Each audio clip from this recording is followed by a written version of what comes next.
big trouble in Disneytown. They had their quarterly meeting yesterday, and there's some big streaming losses and some desperation price increase, some pretty big price increases, to be honest with you. Not just on Disney Plus, but also on Hulu, $3 a month each for both.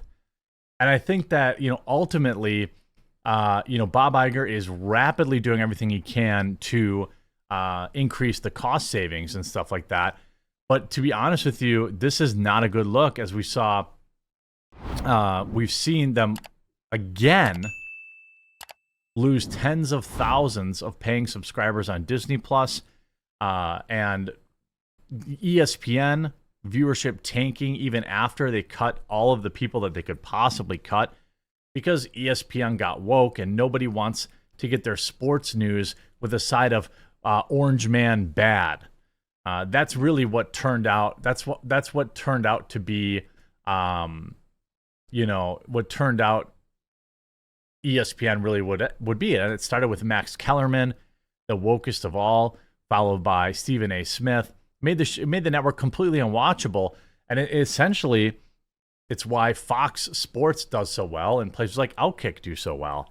And as total revenue continues to go down for Disney, this video is sponsored by Field of Greens. All right, I admit it. I don't make the best food choices. I mean, ordering DoorDash, all this kind of stuff has not been good for me. And the CDC says I should eat up to 6 cups of fruit and veggies a day. There's zero chance I'm eating 6 cups of fruits and veggie today. But according to a massive new study, people who eat healthier, I know this is shocking, live longer, have less heart disease and diabetes, and less cancer.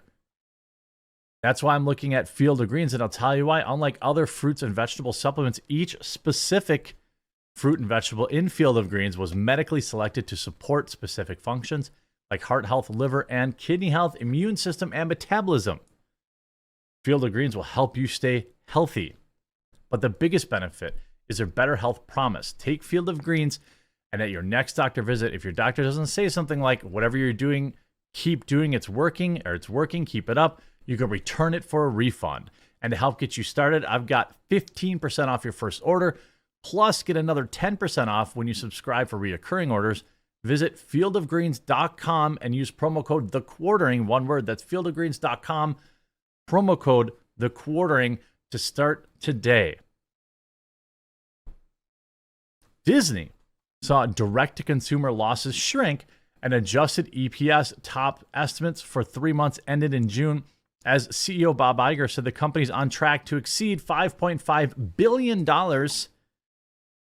in anticipated cost savings. Total revenue was down 2% shy of forecast. Linear television was softer, a trend Iger called out in the controversial CNBC interview last month. A jump in parks and experiences. About a third of Disney sales was driven by international parks and cruise lines. Domestic parks saw profit fall with a lower attendance at Walt Disney World. Well, maybe because here in the United States, people are viciously fighting the culture war and don't want to give Disney money, and it's less important maybe in other countries, or they're just less plugged into it, things of that nature. Disney Plus had 146.1 million total global paid subscribers at the end of June, from down from last quarter. Excluding Disney Plus Hotstar, which lost $12.5 million in June from the April quarter, core Disney Plus subs rose to 105.7 million from 104.9. That's barely anything. The hit from Hotstar was expected after Disney declined to renew its rights to hugely popular IPL cricket programming starting in the 2023 season. ESPN Plus subs were also not growing. Hulu's 44 million subs were up from 43.7, again, basically flat. All linear networks, US Global fell 23% to 1.9 billion. Yikes. Now, it's not all that bad, because what they're going to do now is just panic and raise the prices on everything. And that is a short-term fix. $3 for Hulu a month, $3 for Disney Plus per month. Absolute insanity, to be honest with you. It's a ton of money. Now, Parks and Experiences did see sales up 13% at $8.3 billion. International parks swung to a big profit, while income was down 13% in the States. So where you have, instead of a situation where, in the United States where people are actually pushing back, it seems to be working. Disney raises streaming prices by as much as 27% after posting a rare loss of $460 million in the second quarter, and visits to Walt Disney World slow down amid a battle with Governor Ron DeSantis. I mean, this is what, of course you add to this too, films disappointed, among them Guardians of the Galaxy Volume 3, which I thought did okay, and The Little Mermaid. Customers with Disney Plus will see their monthly cost for the ad-free service rise by 27%, from $11 to $14. Hulu prices for ad-free will raise by 20% to $18. The lowest reduced plans will remain at $8 a month. The results were mixed. Of course, they exceeded some people's expectations and is coping with an eroding television business and the movie box office that has yet to return to pre-coup levels. The company is also bruised from a series of woke film flops at the box office. Now you see these subscriber numbers for Disney Plus, and this paints a better picture. You see, back in the first quarter that ended in December 31st, they had 161.8 million subscribers. Then it dropped to 157.8. Now they're down to 146.1 million. So since the first quarter, they've lost 15 million subscribers. Now, the revenue is relatively flat, 23.5, 21, 22.3. Their stock price has been down. Lightyear, released 1 year ago with a reported budget of $200 million, brought in a modest $226 million, with that lost $200 million. According to analysis by Valiant Renegade, which aims to look at businesses and financial side of Hollywood, the last 8 studio releases put out by the company have not performed as well as expected. 8 in a row. Seems like there are plenty of movies doing just fine, though, isn't there? It seems like there are plenty of movies doing just fine in the theater. It's just this, it's Disney's particular films that aren't doing well. But they keep saying that it's the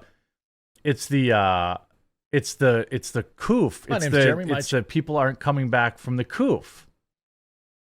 Well, that's simply not true. It's simply not true at all. Their movies just got woke and people stopped going. Guardians of the Galaxy, in its most recent endeavor, a live-action version of Little Mermaid, failed to meet expectations, while 2 other recent films, Strange World and Lightyear, were complete failures. Even Disney's valuable archive has seen old characters given progressive makeovers, often with offensive imagery removed from rides and movies. Some conservatives feel the company has gone too far in its woke reinvention. One important aspect we always discuss here, which is worth reminding everyone about, is that Disney retains exclusive right to its content after theatrical release, says Valiant Renegade, a Twitter and YouTube cultural critic. Disney no longer licenses material such as Marvel Cinematic Universe to third-party platforms like Netflix and Amazon, and therefore has forfeited billions of dollars in potential revenue because nobody wants Disney Plus. And you also have essentially, you have nonstop woke disaster films like Indiana Jones 5. Disney's bloated budgets for these projects are vastly higher than the competition on average, particularly considering the fact that every single film Disney releases comes with blockbuster production price tags. Now they're working to cut costs, but you have it added 800,000 Disney Plus subscribers, 100,000 subscribers shy of analyst estimates, and shed 12.5 million subscribers to Disney Hotstar services, which we know was going to happen in India. I got to imagine that you would have kept it knowing that it was going to cost you nearly 13 million paying subscribers. But, this is, it's the park itself is the heart of the battle with DeSantis and the company, which has seen DeSantis remove Disney's special self-governing status. Hagen response has canceled investments in Florida, including $1 billion campus, which would have created 2,000 jobs. Disney's film offerings are also suffering. The quarter included the release of Guardians of the Galaxy Volume 3, which performed less well at the box office than prior year's Doctor Strange. It also, during their most recent quarter, was a live-action remake of Little Mermaid, which disappointed. It neared $500 million in worldwide box office, despite the slow start. Its domestic box office is now $270 million, for a total worldwide of $500. The film dropped 21.5% of its fifth weekend, despite losing 205 theaters, blah, blah, blah, blah, blah. We know the film probably just about broke even. The film was produced on a budget of $250 million, with reports claiming the film needed $560 million just to break even, after considering other losses, including a massive marketing spend. Recent films, Lightyear, released 1 year ago with a reported budget of $200 million, brought in a modest $226 million, meaning it lost $200 million. By contrast, The Incredibles 2 in 2018, which reported to have a similar budget, has a worldwide box office of $1.2 billion.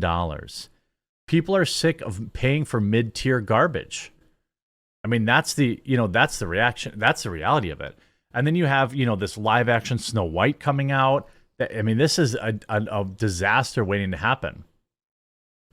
6 takeaways from their, movies. Disney did not have any hits this summer. Iger said performance of his recent releases were disappointing and didn't want to take that lightly. Parks are doing okay. Streaming's not doing good. Cord-cutting impact is unmistakable.